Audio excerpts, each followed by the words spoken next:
नमस्कार बंधुरा तुम्हारे सकलके आमार चैनेले स्वागत। आज के आमी रान्ना करब खयरा माछेर झाल। एखाने बेश किछु बड़ बड़ खयरा माछ आमी निये नियेछि। माछटा खूब भालो करे केटे धुए नियेछि आर निये नियेछि लवण हलुद। एखाने निये नियेछि 1 चामच कालो सर्षे और 1 चामच सादा सर्षे और निये नियेछि 1 चामच काश्मीरी लंकार गुঁড়ো और एखाने निये नियेछि कयेक पिस काँचा लंका।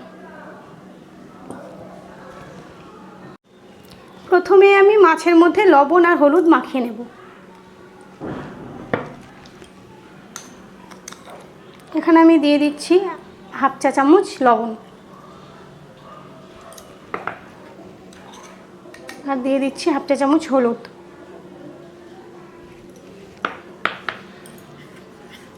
खूब भालो करे आमी এইভাবে মাছে হলুদ লবণ মাখিয়ে নেব। মাছের মধ্যে আমার লবণ হলুদ মাখানো হয়ে গেছে। এখানে আমি নিয়ে নিয়েছি একটা মিক্সির বাটি। মিক্সির বাটির মধ্যে আমি সরষেগুলো দিয়ে দেব আর দিয়ে দেব বেশ কয়েকটা কাঁচা লঙ্কা আর অল্প পরিমাণে জল দিয়ে দেব। এবার আমি এটা পেস্ট করে নেব।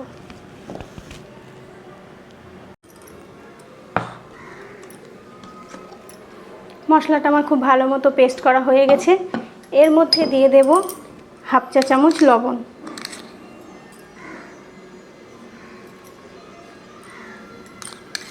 আর হাফ চা চামচ হলুদ আর হাফ চা চামচ কাশ্মীরি লঙ্কার গুঁড়ো আর 1 চামচ মতো সরষের তেল আর অল্প একটু জল। এটা আমি ভালো করে মিশিয়ে নেব। এইভাবে মিশিয়ে রাখলে ঝাঁঝটা খুব ভালো হয়। গ্যাসের মধ্যে কড়াই বসিয়ে দিয়েছি। কড়াইয়ের মধ্যে দিয়ে দিলাম সরষের তেল। তেলটা আমি খুব ভালো মতো গরম করে নিয়েছি। এবার আমি মাছগুলো ভেজে নেব। মাছগুলো এক এক করে গরম তেলে দিয়ে দেব।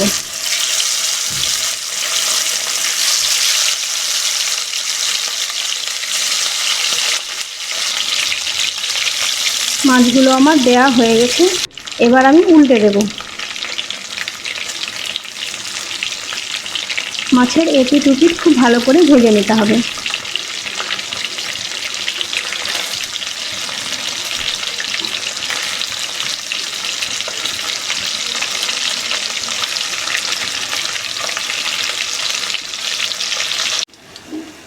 মাছগুলো কিন্তু খুব ভালো করে আমি ভেজে নিয়েছি। এবার একটা প্লেটের মধ্যে তুলে নেব।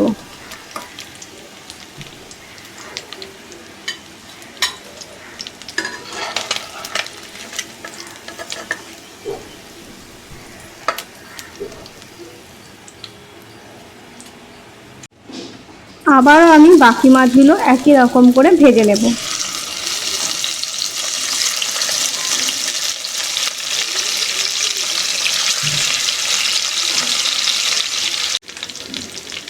মাছগুলো আমার ভাজা হয়ে গেছে। এবার আমি তুলে নেব।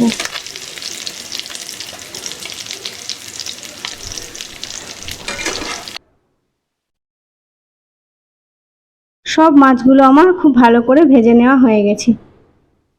ওই তেলের মধ্যেই দিয়ে দেব হাফ চা চামচ কালো জিরে। কালো জিরেটা আমি খুব ভালো করে নেড়ে নেব। এবার দিয়ে দেব সর্ষে বাটা। এর মধ্যে আমি লবণ হলুদ সব দিয়ে রেখেছি। মিক্সির বাটিতে ধুয়ে একটু জলও দিয়ে দেব। খুব ভালো করে এটা নেড়ে দেব।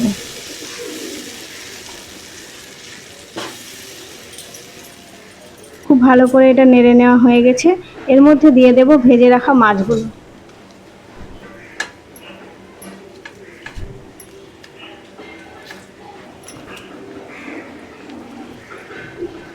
সব মাছগুলো আমার ঝোলের মধ্যে দেওয়া হয়ে গেছে। এবার আমি খুব ভালো করে নেড়ে দেব যাতে মাছের মধ্যে লবণ ঝালটা খুব ভালো করে ঢুকে যায়। এর মধ্যে দিয়ে দেব 4টে কাঁচা লঙ্কা। এবার আমি এটা কিছুক্ষণের জন্য ঢাকা দিয়ে দেব।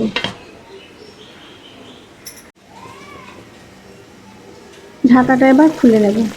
খুব ভালো মতো মাছটা আমার ফুটে উঠেছে আর খুব সুন্দর একটা গন্ধ বেরিয়েছে। এইভাবে খয়রা মাছ রান্না করলে খেতে কিন্তু খুবই ভালো লাগে। তোমরা বাড়িতে এটা ট্রাই করে দেখবে, এটা একটা অসাধারণ রেসিপি। খয়রা মাছের ঝালের রেসিপি তোমাদের ভালো লেগে থাকলে অবশ্যই তোমরা লাইক, কমেন্ট, শেয়ার করবে। মাছটা দেখতে খুব সুন্দর হয়েছে আর খুব সুন্দর গন্ধও বেরিয়েছে। এবার আমি খেয়ে দেখব কেমন হয়েছে।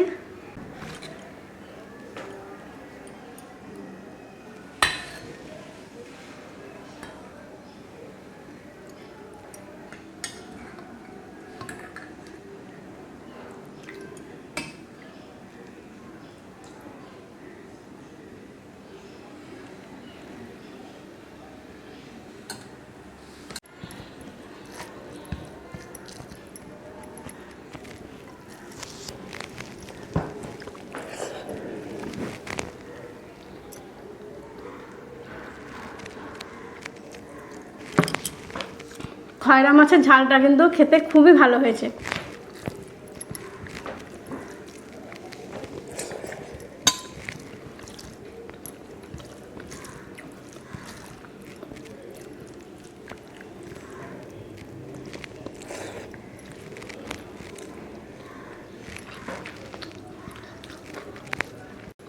এইভাবে সর্ষে কাঁচা লঙ্কা বাটা দিয়ে খয়রা মাছ রান্না করলে কিন্তু খেতে খুব টেস্ট হয়। দারুণ লাগে গরম গরম ভাত দিয়ে খেতে।